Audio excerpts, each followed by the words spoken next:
After 60, things feel different. The rules of connection change. You're wiser, but still human. You notice a man's warmth, his attention, his smile, and you ask yourself, does he like me, or is he just being polite? Hi, I'm Vernon again. Let's talk about what nobody tells you after 60. The confusing space between genuine interest and social niceties. Because here's the truth, many women mistake courtesy for chemistry, and many men hide behind manners because they're afraid to show their real feelings. In this video, I'll walk you through how to tell the difference, the real difference. We'll look at emotional cues, subtle signals, and even research-backed behaviors that reveal a man's true intent.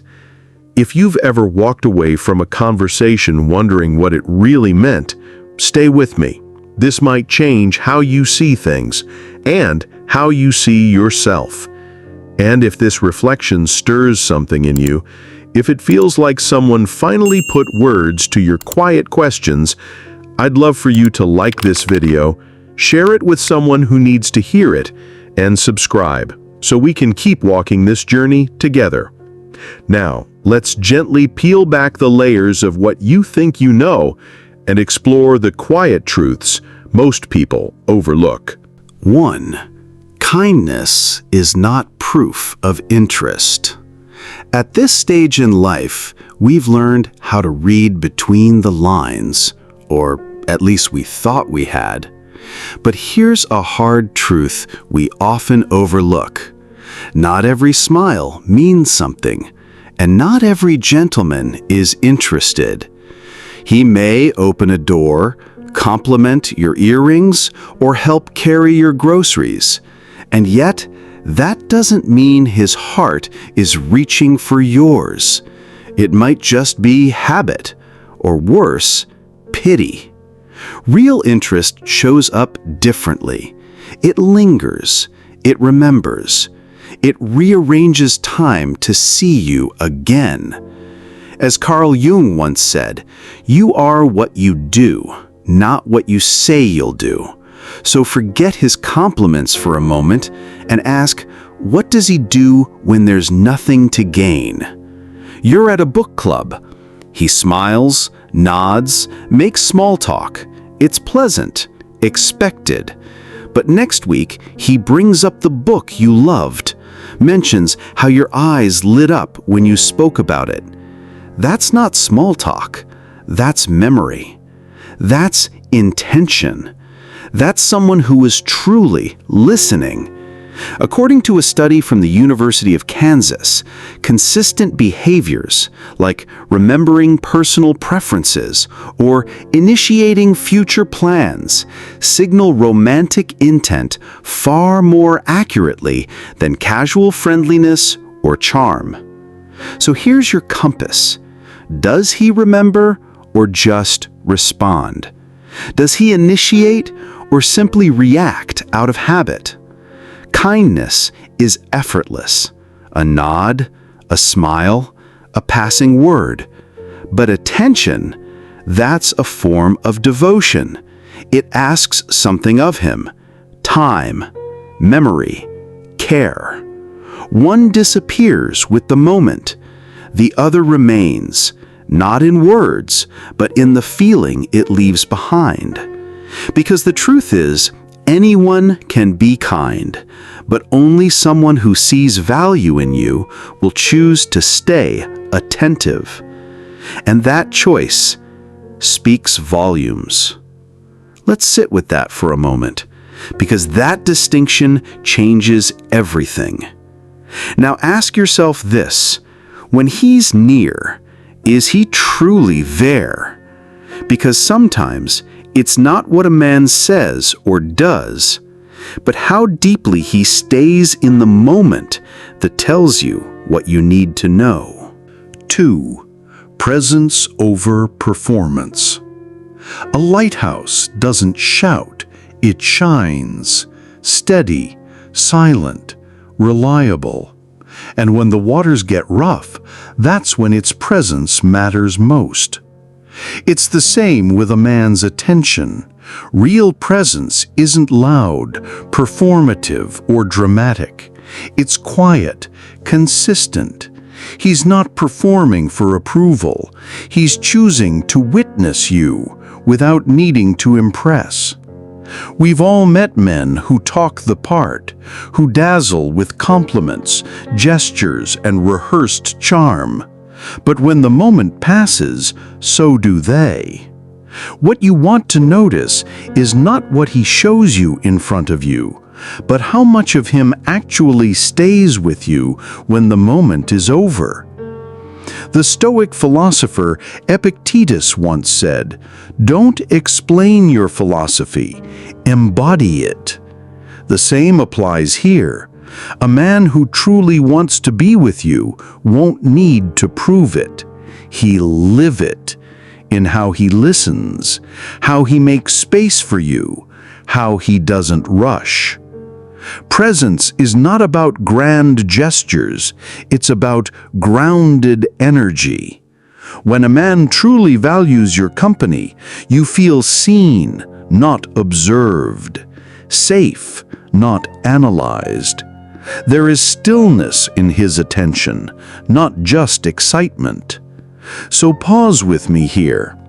Is he performing or is he present? There's a difference, one that's subtle but soul deep.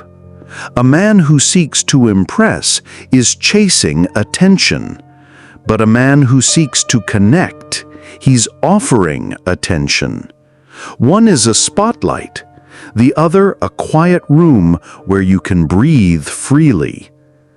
Plato once wrote, "The measure of a man is what he does with power, and presence, true presence, is a kind of power, not to dominate, but to reassure, to anchor, to witness." So ask not what he shows you in the light, but what stays with you in the quiet afterward. That's where connection lives, not in display, but in depth.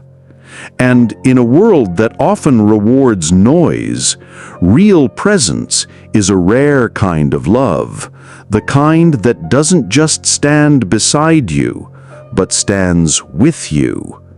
So then, what happens when presence isn't enough? What if he's there, but still holding back? Let's look closer, not at how he acts, but what he's willing to reveal. 3. Openness is the true risk. My younger sister once told me something after her second divorce, something that stuck. He was always there, but I never felt like he let me in. That line broke something open in me. She had spent 5 years beside a man who did everything right on the surface, smiled, showed up, paid the bills. But when it came to his inner world, he locked the door and swallowed the key. He never spoke of his fears, his joys, or his doubts. And slowly, she realized she wasn't building a life with a partner. She was orbiting someone who had never truly arrived. That experience taught her, and me, something many don't realize until it's too late. You can share a home, a routine, even a bed, and still be utterly alone. Because emotional distance isn't always loud. Sometimes it's just the quiet ache of being unseen. The real tragedy wasn't his silence, it was that she stopped expecting more. And that's the danger. When we confuse presence with participation, we begin to settle for half connection, half love. But love, in its truest form, asks for honesty, not perfection, just presence with depth and the courage to be known. Being physically present is easy. Being emotionally open, That's the risk most people avoid. You see, true interest demands vulnerability.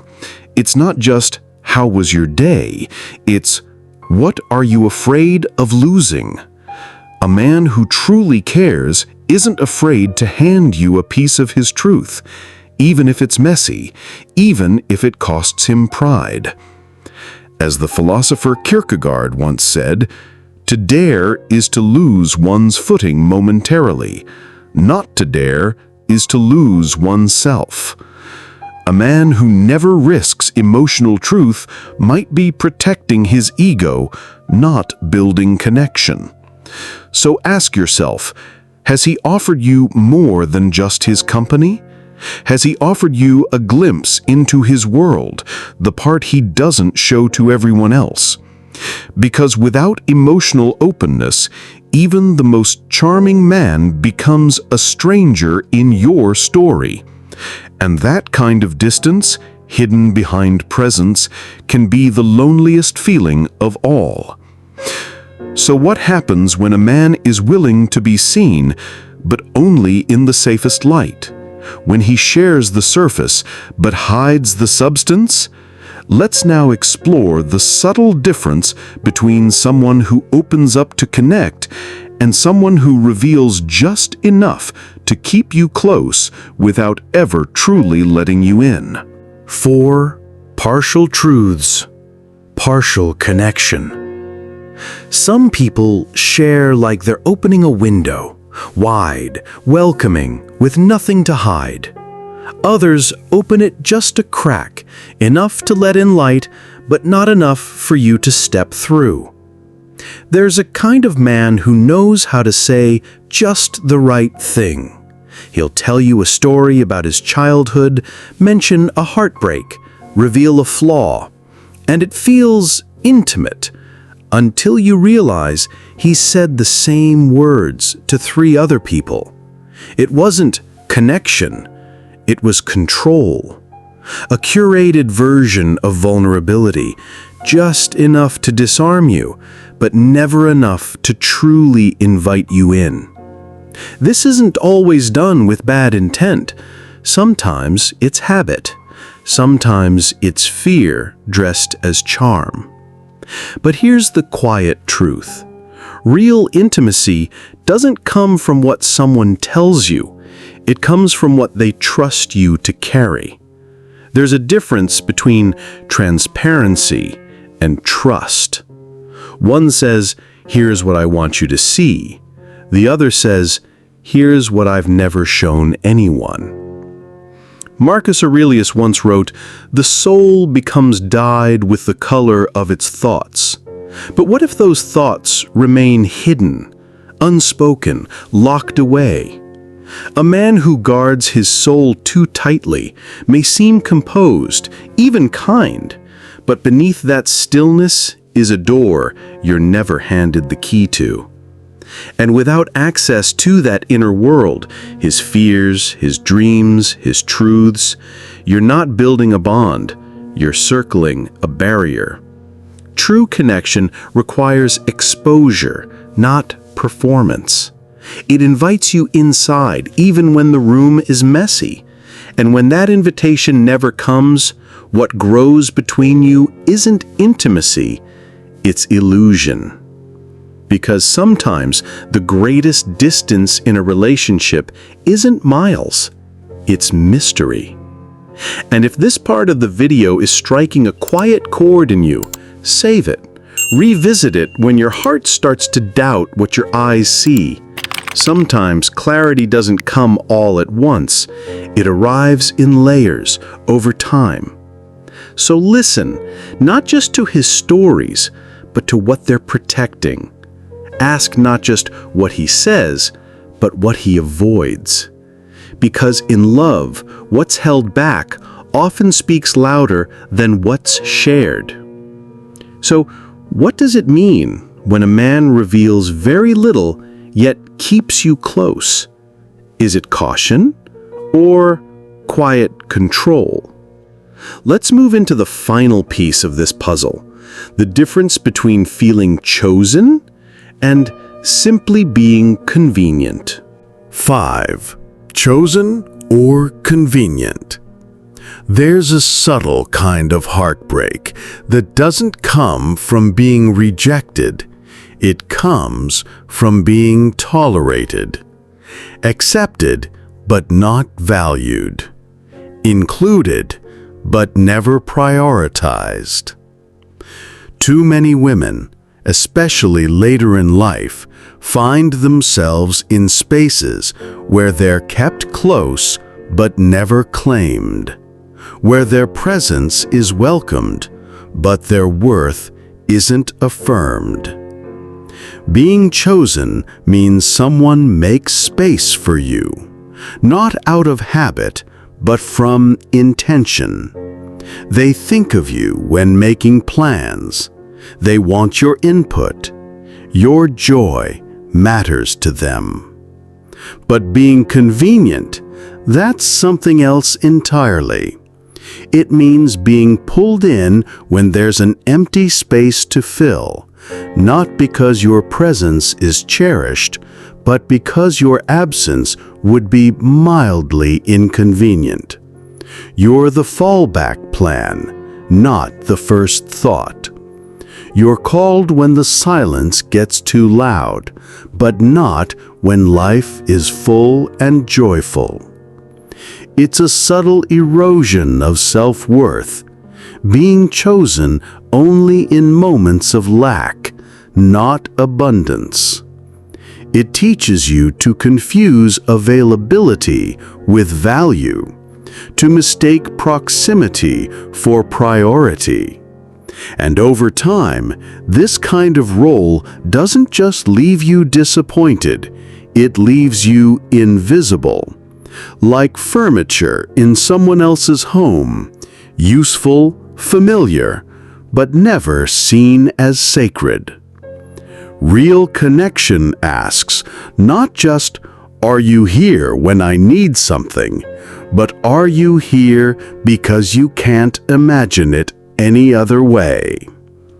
And when you realize you've been someone's convenience, not their choice, it's not just hurt that follows, it's awakening. As the philosopher Seneca once wrote, "It is not that we have a short time to live, but that we waste much of it." And one of the most painful ways we waste time is staying where we are merely useful, not truly cherished. So ask yourself gently but honestly, do I feel chosen or just accepted? Is his attention anchored in genuine desire, or is it just comfort dressed in routine? Because after 60, we no longer chase for love.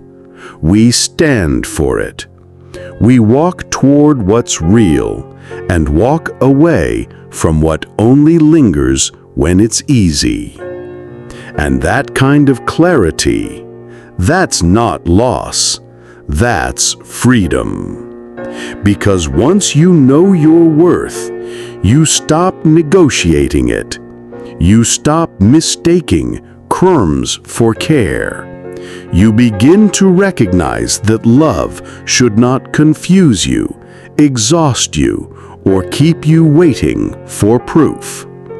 And from that place of knowing, we begin to ask a new kind of question, not about him, but about ourselves.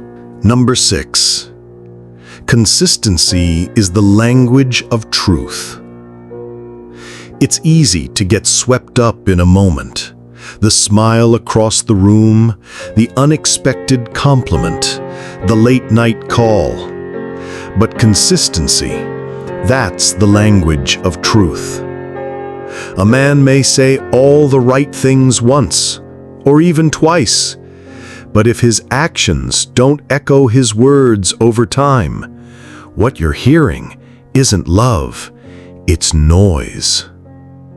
Love isn't loud, but it is steady. It's not always in grand declarations or picture-perfect moments. It's in the everyday, in the way he brings you tea without asking, in the quiet check-in after a long day, in the space he makes for your silence, not just your stories. The philosopher Simone Weil once wrote, "Attention is the rarest and purest form of generosity." Real love is built not in the heat of infatuation, but in the discipline of return, the habit of presence again and again. And if this part of the message resonates with you, if it mirrors something you've long suspected but never put into words, save this video. Come back to it when your heart needs reminding that love is not supposed to be loud, just real, just present, just enough. As Aristotle said, we are what we repeatedly do. Excellence, then, is not an act, but a habit. And the same goes for affection, for commitment, for care.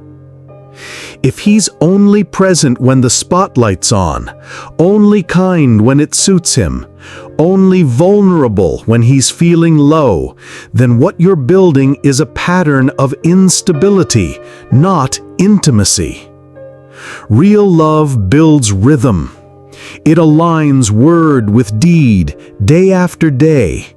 You don't have to second-guess it, because its message is quiet but constant. I'm here. I'm still here. So if you're wondering whether he likes you or is just being nice, ask yourself, has he shown up more than once? Has he stayed when no one was watching?